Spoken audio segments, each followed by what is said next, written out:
Hey guys, thanks for joining me today. Today I will be showing you how to plant strawberries in this patio picker self-watering raised bed grow box I got from Lowe's. As you can see, it comes with a couple of things. This grow box comes with instructions, a water pipe, some wheel, and a mulch sheet. Whoa, my thumb looks weird. So as you can see, you don't need any tools for this grow box. All you need to do is just add the wheels into the popped out holes at the bottom of the grow box.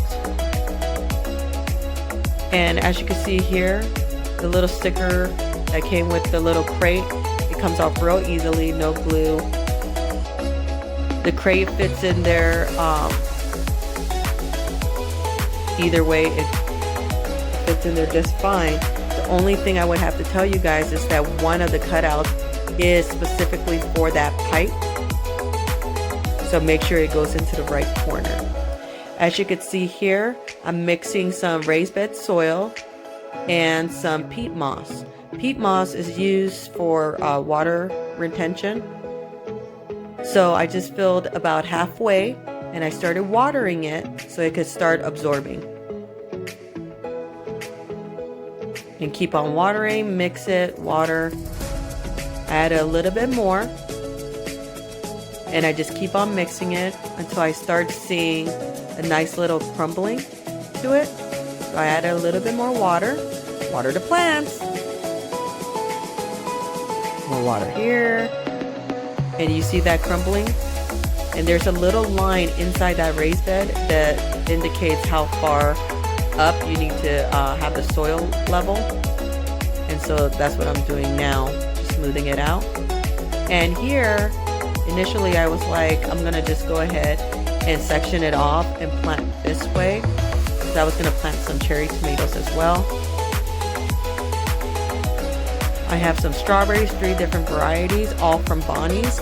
One is, I believe, Ozark, and the other one is ALLSTAR. I'm not sure.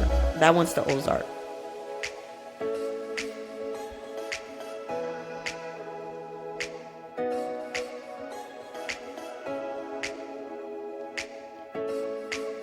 This one was super leggy, but it is what it is. I will be using it. And then of course from Liberty Gardens, my cherry tomatoes. I was gonna put it there, there, and there, and I was like, wait a minute, I don't want to put it right there. And so I went ahead and I just moved all the strawberries closer together.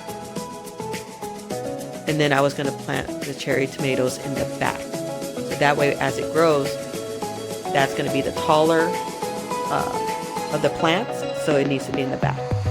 Here I put that little mulch draw strap bag that it came with, and I just pulled it tight.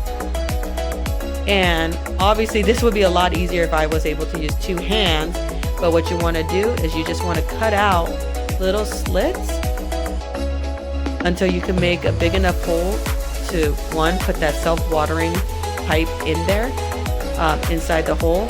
And then you can feel where the plants are, and you just cut the slits and then pull the plants out of there. Eventually I'll cut those off. And I just cut little slits so it gives some sunlight so my seeds could start growing. And pretty much that's it. Easy peasy. Thanks for watching. Bye.